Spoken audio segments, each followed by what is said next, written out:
Hello dear friend, इस video में हम क्वेश्चन डिस्कस करेंगे यूपी पीजीटी फिजिक्स 2016 के सॉल्यूशन। और ये पार्ट 2 रहेगा जिसमें क्वेश्चन नंबर 11 से 20 डिस्कस किए जाएंगे। क्वेश्चन नंबर 11 है which one of the following statement is incorrect. इनमें से कौन सी स्टेटमेंट गलत है, इनकरेक्ट है, ये आपको बताना है। तो फर्स्ट है two equipotential surface cannot intersect. पहले मैं आपको कुछ प्रॉपर्टी बताता हूँ, उसके बाद इस पर आएंगे। देखो, प्रॉपर्टी ऑफ इक्विपोटेंशियल सरफेस।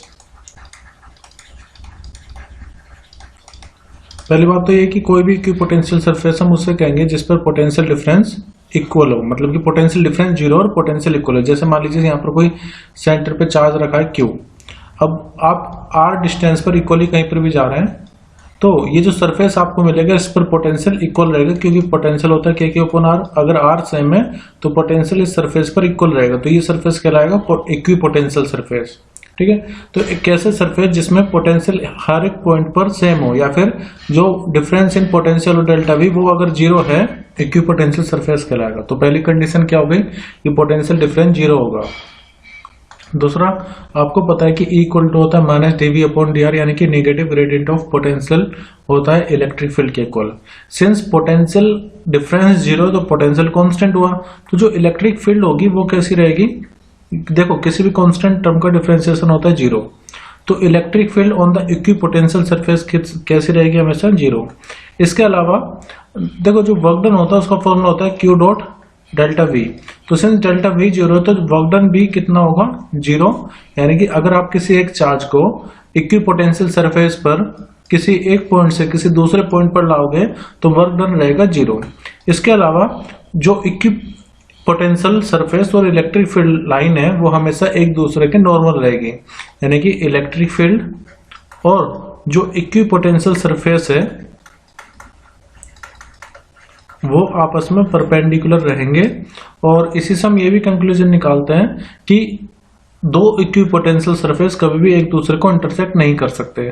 तो two equipotential surface cannot intersect. अब चलते हैं अपने क्वेश्चन पर। पहले स्टेटमेंट है two equipotential surface cannot intersect, तो ये मैंने आपको बताया स्टेटमेंट सही है, लेकिन हमें कौन सी स्टेटमेंट चूज करनी है आंसर में, इनकरेक्ट।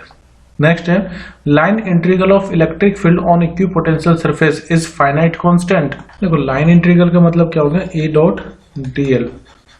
तो E डॉट dl किसके बराबर होगा, माइनस dV के। जैसे E equal to minus dV/dr है तो हम लिख सकते हैं E dot dr equal to minus dV, या फिर V बराबर होगा V के। स्टेटमेंट सी है electric field at surface of a conductor is always perpendicular to it. तो ये बात भी बिल्कुल सही, क्योंकि अगर मान लीजिए कंडक्टर है तो वो इक्विपोटेंशियल सरफेस की तरफ बिहेव करता है और इलेक्ट्रिक फील्ड उसके सरफेस पर परपेंडिकुलर होती है।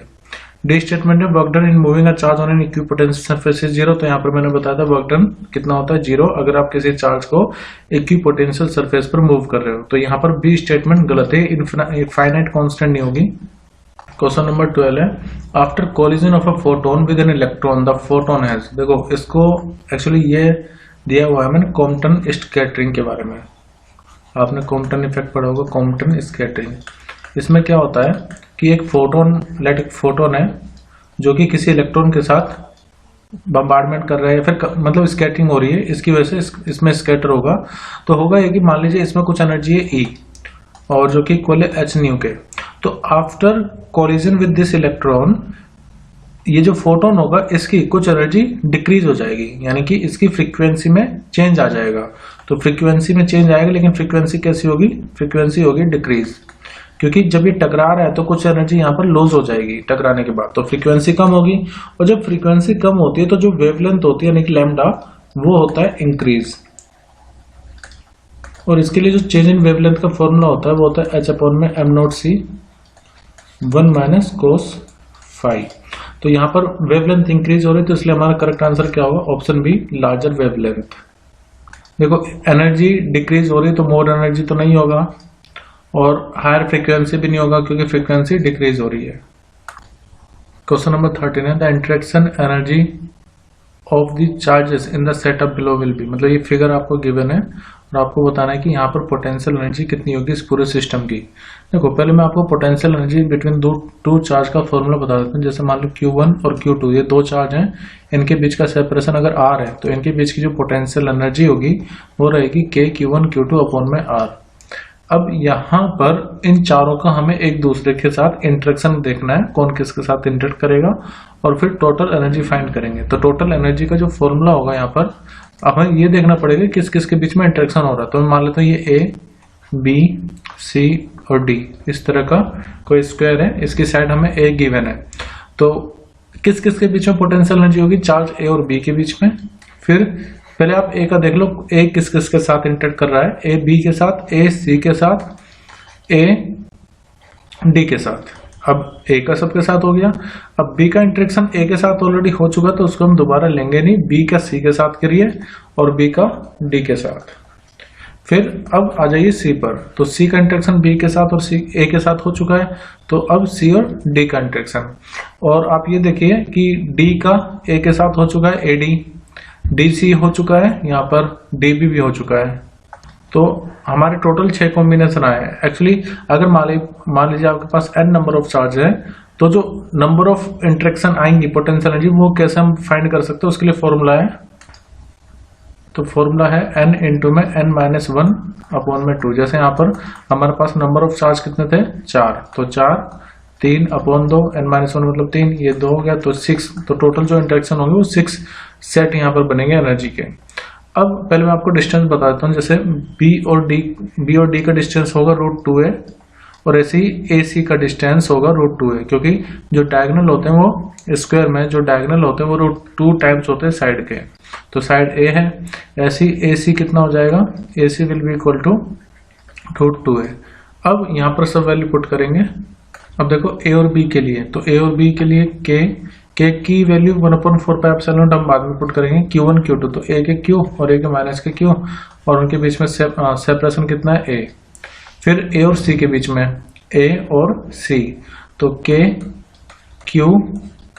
Q अपॉन में साइन का हमें जो भी चार्ज है उसका साइन भी लेना, और बीच में यहाँ पर आएगा √2a, क्योंकि सेपरेशन हम लेंगे ए से सी तक का, प्लस एडी के लिए के पहला चार्ज कितना है +Q, और डी पर रखा चार्ज है -Q अपॉन में सेपरेशन ए। फिर 3 हो गए। उसके बाद बी और सी के साथ, बी का सी के साथ करेंगे तो के, फिर -Q इंटू में Q अपॉन में ए, प्लस फिर बी का डी के साथ, बी डी के लिए भी हमें डायगोनल लेना होगा, तो ये के -Q इंटू में -Q अपॉन में सेपरेशन कितना हो जाएगा √2a, और प्लस सी का डी के साथ, सी और डी, तो के -Q इंटू में Q अपॉन में ए ओनली।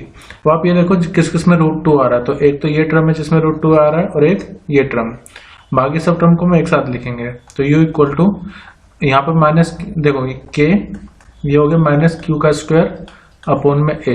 फिर और देखो किसमें ए, यहाँ पर भी, तो ये भी कितना, अच्छा ये माइनस बाहर आ जाएगा, यहाँ पर नहीं रखेंगे हम इसको, ऐसे यहाँ पर -Q आएगा, के Q का स्क्वायर अपॉन में ए।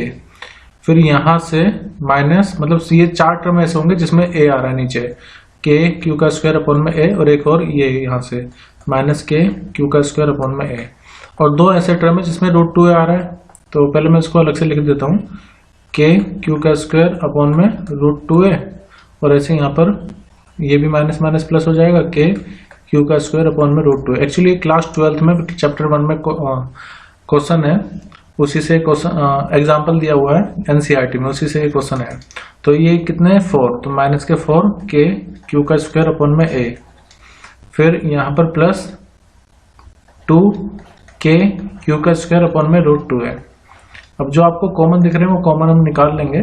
जैसे Q का स्क्वायर कॉमन है, अपॉन में a भी कॉमन है, और k भी कॉमन है, ठीक है। इसके अलावा यहाँ से इसको 4 को भी आप अंदर ही रहने देते हैं, -4, और यहाँ से प्लस के। अब देखो ये √2 है और ये 2 है, तो इसको कैंसिल करेंगे तो √2 बचेगा। अब k की वैल्यू पुट कर लेते हैं, U इक्वल टू k की वैल्यू 1/4πε0, फिर यहाँ पर Q का स्क्वायर अपॉन में a, और इसको आप लिख सकते हैं ऐसे √2 - 4। तो आप ये देख लीजिए √2 - 4 किस में आ रहा है, ऑप्शन ए में, तो ये हमारा आंसर करेक्ट होगा, ऑप्शन ए। क्वेश्चन नंबर 14 है, आपको μ0 और μe गिवन है, एक्चुअली μ ही है, and the thickness of the quarter wave plate पूछा गया है, वेवलेंथ गिवन है। देखो क्वार्टर वेव प्लेट के लिए जो फॉर्मूला होता है वो रहता है थिकनेस का लैम्डा बाय में 4 म्यू ई माइनस में म्यू नॉट। और अगर मान लीजिए हाफ वेव प्लेट है तो हाफ वेव प्लेट के लिए फॉर्मूला होता है T equal to lambda by 2 mu E minus के म्यू नॉट। तो फिलहाल तो क्वार्टर वेव प्लेट के लिए करना है, वेवलेंथ कितना है 6500, तो इसको एंगस्ट्रॉन कितना पहले 10 की पावर -10 लिख लेते हैं, मीटर में आ जाएगा ये, अपॉन में 4 और mu E minus mu naught कितना हो जाएगा यहाँ पर म्यू ई माइनस 1.558 माइनस 1.544। देखो ये मीटर में है, लेकिन जितने भी आप यहाँ पर देखोगे माइक्रोमीटर में है, तो इसमें मैं 10 की पावर 6 से मल्टीप्लाई कर दूंगा ताकि माइक्रोमीटर में आ जाए। तो जब हम इसको सोल्व करेंगे हमें मिलेगा 11.6 माइक्रोमीटर, यानी कि ऑप्शन डी करेक्ट होगा। क्वेश्चन नंबर 15 है, for diffraction at a single slit the wide of the central maximum is, wide मतलब विड्थ। तो देखो जो सेंट्रल विड्थ होती है एंगुलर विड्थ, उसका फॉर्मूला होता है लैम्डा अपॉन में डी। तो हम ये कह सकते हैं कि जो x होगा वो डायरेक्टली वेवलेंथ पर डिपेंड करेगा, so we can say it is proportional to the wavelength of the light, इसलिए आंसर ए करेक्ट होगा यहाँ पर। क्वेश्चन नंबर 16 है, water rises to a height of 10 metre in a capillary and mercury falls depth of 3.42 centimeter in the same capillary. If the relative density of mercury is 13.6, its angle of contact is 135. तो हमें बताना है कि ratio of surface tension of water to the surface tension of mercury क्या होगा। तो हमें ये रेशो फाइंड करना है SW/SM का। देखिए यहाँ पर हम फॉर्मूला यूज करेंगे एसेंट और डिसेंट फॉर्मूला। अगर मान लीजिए मरकरी के केस में पानी ऊपर जाता है या लिक्विड ऊपर जाता है, और अगर मान लीजिए मरकरी है तो मरकरी नीचे आती है कैपिलरी ट्यूब में। तो कैपिलरी ट्यूब में जो एसेंट या डिसेंट का फॉर्मूला होता है वो होता है H equal to twice S cos theta, theta मतलब एंगल ऑफ कॉन्टेक्ट अपॉन में R मतलब रेडियस, रो मतलब density, H equal to 2S cos theta upon में R रो जी, G मतलब एक्सेलरेशन ड्यू टू ग्रेविटी, ये formula होता है। अब अगर मान लीजिए cos थीटा की वैल्यू नेगेटिव है, जो कि मरकरी के केस में होती भी है, तब ये पानी नीचे आ जाता है, तो उसको हम डेप्थ बोल देते हैं। फिलहाल हमें मरकरी के लिए एंगल थीटा गिवन है, वो है 135 डिग्री। तो मरकरी के लिए जो cos थीटा की वैल्यू होगी वो 135 डिग्री होगी। इसी को आप cos 90 प्लस 45 भी लिख सकते हैं। जब cos 90 प्लस थीटा आपने पढ़ा होगा साइन थीटा होता है, और क्योंकि ये सेकंड क्वाड्रेंट में है तो वहां पर cos की वैल्यू नेगेटिव आती है। हालांकि हमें नेगेटिव से ज्यादा कोई मतलब होगा नहीं, ये वैल्यू पुट करेंगे तो साइन 45 डिग्री, साइन 45 डिग्री की वैल्यू होती है 1 में √2। ठीक है, साइन मतलब कि cos 135 की वैल्यू -1/√2, लेकिन हम माइनस पुट करेंगे नहीं, उससे कोई फायदा भी नहीं है। तो अब यहाँ पर एक और चीज गिवन है क्या कि रिलेटिव डेंसिटी। रिलेटिव डेंसिटी का मतलब ये होगा कि रिलेटिव डेंसिटी मरकरी की गिवन है, इसका मतलब रिलेटिव डेंसिटी का मतलब है density of mercury to the density of water. ये हमें गिवन है कितना 13.6। देखिए अब फॉर्मूला अप्लाई करते हैं दोनों केस में। इन केस ऑफ वाटर की अगर मैं बात करूं तो हम इसी फॉर्मूले की यूज कर रहे हैं। H वाटर के लिए कितना है, वो है 10 सेंटीमीटर, तो 10 equal to 2 times surface tension हम लेंगे वाटर की, इनटू में जो वाटर का एंगल ऑफ कांटेक्ट होता है 0 डिग्री होता है, तो cos 0 डिग्री की वैल्यू 1, तो उसको हम यहाँ पर 1 लिखेंगे अपॉन में R मतलब रेडियस तो दोनों के लिए सेम ही होगी, क्योंकि इसमें बोला हुआ है कि दोनों ही सेम कैपिलरी, ये यहाँ पर सेम कैपिलरी हमें कंडीशन गिवन, इसलिए रेडियस दोनों का सेम रहेंगे। यहाँ पर डेंसिटी ऑफ वाटर इनटू में जी भी दोनों के लिए सेम रहेगा। इसके अलावा इन केस ऑफ मरकरी का जो डेप्थ है वो कितना है 3.42, तो यहाँ पर 3.42 equal to 2 times surface tension of mercury. यहाँ पर एंगल ऑफ कांटेक्ट यानी cos थीटा जो है cos 135, उसकी वैल्यू हमें 1/√2 गिवन है, तो मैं माइनस ना लेकर के सिर्फ √2 लूंगा अपॉन में रेडियस इंटू में डेंसिटी मरकरी की इंटू में जी।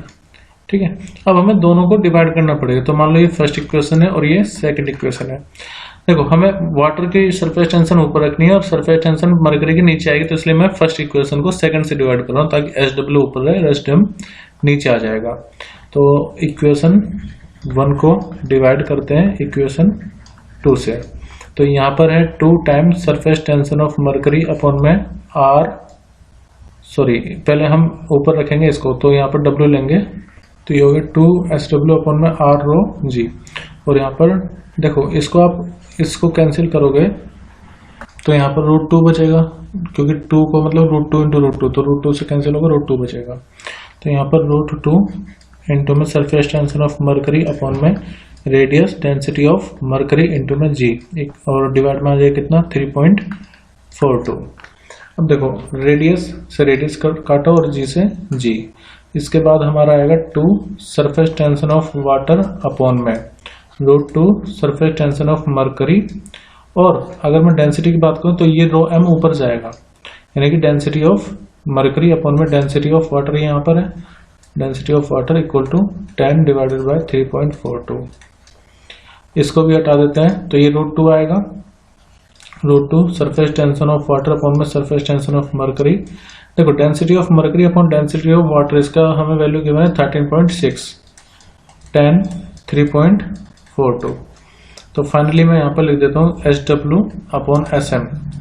तो 13.6 तो यहाँ पर डिनोमिनेटर में आएगा, √2 भी यहाँ पर डिनोमिनेटर में आ जाएगा, तो हम लिख सकते हैं फाइनली 10 अपॉन में √2 की वैल्यू होती है 1.414 इंटू में 13.6 इंटू में 3.42। तो जब आप इसको सोल्व करेंगे यू विल गेट 0.15, यानी कि जो सरफेस टेंशन का रेशो आएगा it will be equal to 0.15, यानी कि ऑप्शन सी। क्वेश्चन नंबर 17 है the electric field component of electromagnetic wave आपको गिवन है EX और EY। What is the nature of wave? तो इसमें नेचर ऑफ वेव आपको बताना है। देखिए यहाँ पर अगर इन दोनों वेव का एम्पलीट्यूड बताया, एम्पलीट्यूड का मतलब जो भी कॉस और साइन के आगे आता है, तो यहाँ पर दोनों का जो एम्पलीट्यूड है, मान एक का मैं E1 मान लेता हूँ, एक का E2, तो दोनों के जो मैग्नीट्यूड है या P की वैल्यू वो इक्वल नहीं है। अगर वो इक्वल होते, अगर E1 E2 के बराबर होता तब तो वो होती सर्कुलर, ठीक है, लेकिन क्योंकि E1 और E2 दोनों इक्वल नहीं है तो इसलिए ये रहेगी इलिप्टिकल। अब जब ये इलिप्टिकल होगा तो इसका मतलब राइट सर्कुलर लेफ्ट सर्कुलर को तो भूल जाओ, इलिप्टिकल ही होगा। लेफ्ट या राइट कैसे बता रहे हैं? देखो जनरली हम वेव की इक्वेशन को कुछ इस तरह से रिप्रेजेंट कर रहे हैं, जो कि लेट एक्स एक्सिस में मूव कर रहे हैं, तो हम उसको लिखते हैं y equal to a sine या कोस भी हो सकता था ओमेगा t माइनस kx। यानी कि आप ये देखिए जब वो राइट साइड पर जा रही है वेव तो यहाँ पर माइनस आया है, ऐसे ही यहाँ पर बस डायरेक्शन x की जगह पर क्या है z है, लेकिन है तो माइनस साइन। तो क्योंकि माइनस साइन है यहाँ पर दोनों में ही, तो ये कैसी होगी राइट साइड जाने वाली, यानी कि राइट इलिप्टिकल। Right elliptical. अगर मान लो ये वेव इस तरफ जाती ऐसे, तब यहाँ पर प्लस आता है, तो इसलिए यहाँ पर करेक्ट आंसर होगा ऑप्शन है राइट इलिप्टिकल। क्वेश्चन नंबर 18 है the mass ratio of two planet is x। पहले दो मास ले लेते हैं, इसका मास लेस से m1 है और इसका मास है m2। तो इनका जो मास का रेशो होगा m1 अपॉन m2, ये हमें गिवन है x। And the density ratio, let इसकी डेंसिटी ρ1 और इसकी डेंसिटी है ρ2। तो डेंसिटी का रेशो जो है ρ1 अपॉन में ρ2 वो हमें y गिवन है। तो पूछा है कि what is the acceleration due to gravity and at their surface. तो जो एक्सेलरेशन ड्यू टू ग्रेविटी यानी कि जो g होगा उसका रेशो क्या होगा, g का मतलब ये हो गया g1 अपॉन g2 हमें फाइंड करना है। जो एक्सेलरेशन ड्यू टू ग्रेविटी है उसका फॉर्मूला होता है gm अपॉन में r स्क्वायर। लेकिन हमें यहाँ पर रेडियस को चेंज करना पड़ेगा, क्योंकि रेडियस के बारे में हम कुछ जानते नहीं है, तो हम रेडियस को चेंज करेंगे डेंसिटी में। उसके बाद देखेंगे कि कितना रिलेशन आएगा, g1 अपॉन g2 कितना आएगा। तो पहले g को, स्मॉल g को डेंसिटी के टर्म में लिख लेते हैं। देखिए आपको फॉर्मूला याद होगा, density equal to mass per unit volume. तो डेंसिटी को मतलब वॉल्यूम क्या हो, वॉल्यूम को हम लिख सकते हैं मास अपॉन में डेंसिटी, और वॉल्यूम का फॉर्मूला होता है, अगर मैं इसको स्फेरिकल बॉडी कंसीडर करूं तो वॉल्यूम होगा 4 अपॉन में 3 पाई r की cube equal to mass upon में डेंसिटी। देखो 4 अपॉन 3 पाई से हमें कोई मतलब नहीं है, ये कांस्टेंट मान भी लो अगर, क्योंकि रेशो में हट जाएगा। हमें बस ये देखना है कि रेडियस मास और डेंसिटी पर कैसे डिपेंड कर रहा है। तो फिर भी मैं इसको अभी के लिए लिख लेता हूँ, r की क्यूब इक्वल टू आएगा 3 अपॉन में 4 पाई और m अपॉन में रो। मैं इसको कांस्टेंट मान रहा हूँ, 3 अपॉन पाई को अगर मैं मान लीजिए कोई कांस्टेंट क्या मान लूँ, तो इसको हम लिख सकते हैं, या पहले एक काम करते हैं, r की cube equal to 3 upon 4 pi m upon rho है, तो मैंने क्या माना 3 अपॉन 4 पाई की पावर 1 अपॉन 3 को मैं कांस्टेंट मान रहा हूँ, इसको आप ना भी मानो तब भी कोई दिक्कत नहीं होगी। और यहाँ पर के एम अपॉन रो आ जाएगा। तो अगर मैं रेडियस देखूँ, रेडियस कैसे डिपेंड करेगा एम और रो पर, तो वो आएगा के और एम की पावर, एम अपॉन रो की पावर 1/3 पर। ठीक है, इसको मैं कैडे से लिख देता हूँ। तो 3/4 पाई की टेंशन मतलब, क्योंकि ये रेशो से कट ही जाएगा, कांस्टेंट के हट जाएगा। बस हमें ये देखना है कि रेडियस एम और रो पर कैसे डिपेंड कर रहा है। तो हमने देखा 1/3 पर डिपेंड करेगा। अब G1 की वैल्यू कितनी रही होगी? अब G1 G2 हम कह सकते हैं, देखो G यानी कि स्मॉल g इक्वल टू हो जाएगा G M अपॉन में R की जगह पर मैं लिखूंगा ये वैल्यू, यानी कि K M अपॉन रो। ठीक है, और इसकी पावर कितनी आ जाएगी? ये M अपॉन रो पर पावर 1/3 पर डिपेंड कर रहा है, तो 1/3 और उसका स्क्वायर करोगे तो पूरी पावर हो जाएगी 2/3।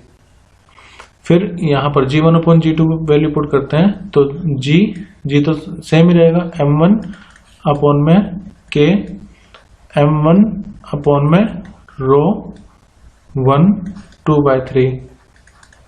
ऐसे यहाँ पर आएगा G M2 अपॉन में K M2 अपॉन में रो 2 की पावर 1/3। ठीक है, तो यहाँ से कैपिटल G, देखो M1 को मैं ऊपर अगर ले जाऊं तो M1 तो है ही है, ये M1 की पावर 2/3 ऊपर जाएगा, तो 1 पावर यहाँ पर है -2/3। और जो डेंसिटी ये भी तो ऊपर जाएगा, तो डेंसिटी की पावर कितनी हो जाएगी? रो 1 की पावर 2/3। सिमिलरली देखो कैसे के हटा दो, उसकी टेंशन नहीं लेनी थी हमें वैसे भी। तो अब यहाँ से ऐसे हम यहाँ पर लिख सकते हैं G M2 की पावर 1 -2/3 और डेंसिटी 2 की पावर 2/3। तो यहां से जीबी कैंसिल आउट हो जाएगा, M1 अपॉन M2। देखो पावर तो सेम ही आएगी मास पर, क्योंकि दोनों पर पावर 1 -2/3। 1 -2/3 का मतलब हो गया 1/3। यहाँ पर डेंसिटी रो 1 अपॉन रो 2 में लिख सकता हूँ, और इसकी पावर कितनी 2/3। यानी कि हम इसको ऐसे शॉर्ट में लिख रहे हैं M1 अपॉन M2 इंटू में रो 1 अपॉन रो 2। ठीक है, देखो इस पर पावर 1/3 और इस पर पावर है 2/3, तो मैं इस पर 2 लिख करके पूरी पे पावर 1/3 बाहर निकाल लूंगा। 1/3 इस पर भी है, यहाँ पर रो स्क्वायर आ जाएगा। तो जो G1 अपॉन G2 रेशो हमारा चल रहा है, M1 अपॉन M2 कितना है? वो है x। रो 1 अपॉन रो 2 कितना है? वो है y। तो x y का square power 1/3। So we can write कि G1 upon G2 equal to आएगा x y का स्क्वायर की पावर 1/3। इसके अलावा ये बहुत लंबा पढ़ा, मैं आपको डायरेक्टली बताऊं तो बस आप ये देखो कि कोई भी एक G है वो M और रो पर कैसे डिपेंड कर रहा है। अगर आप यहीं पर R की वैल्यू पुट करोगे तो रेशो लेने की जरूरत नहीं है।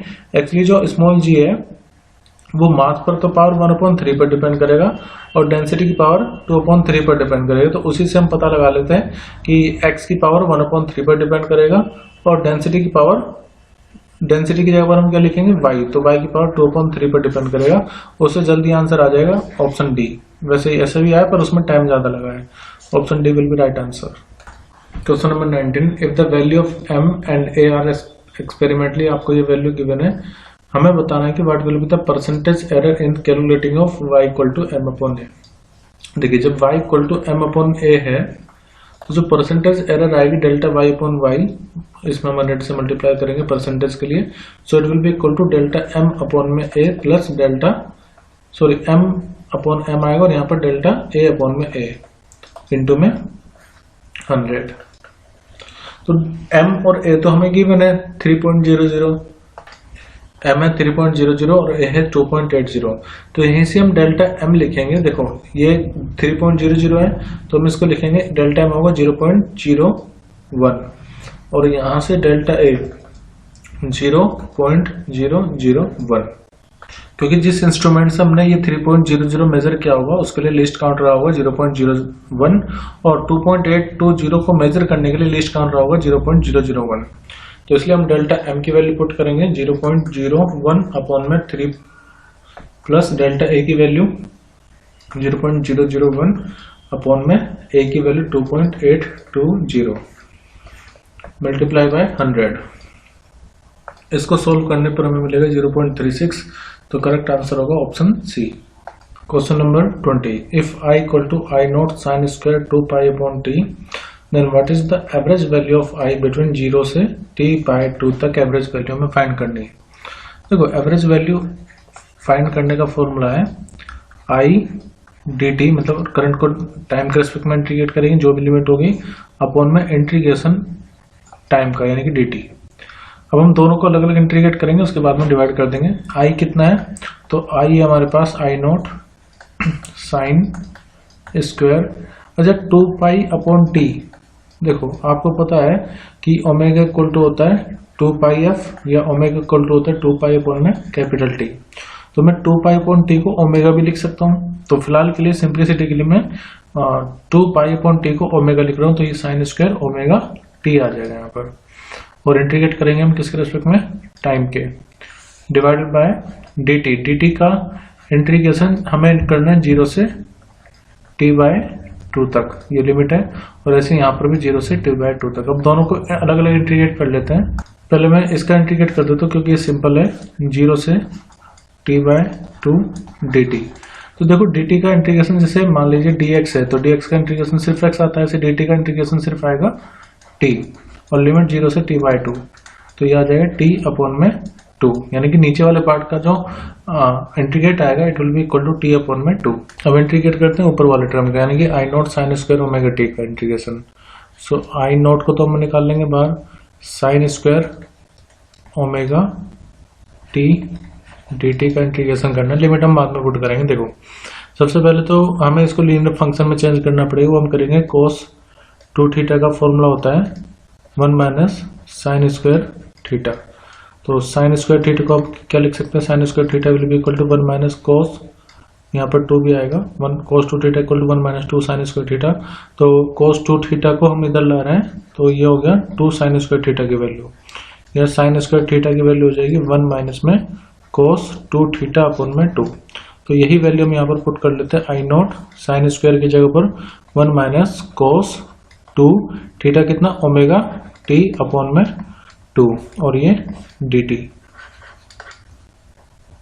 अब यहाँ पर हमारे पास दो टर्म हो गए, एक तो आई नॉट, देखो 2 में ले रहा हूँ कॉमन, तो 2 कॉमन लेने पर यहाँ पर हो जाएगा dt माइनस, और लिमिट हम पुट करेंगे भी, और integration of cos 2 omega t dt।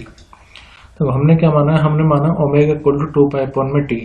तो हम इसी के हिसाब से वैल्यू भी पुट करेंगे, जैसे व्हेन t इक्वल टू 0, सो जब टाइम 0 होगा तब के लिए ओमेगा कितना होगा वो हम इसी रिलेशन से फाइंड करेंगे।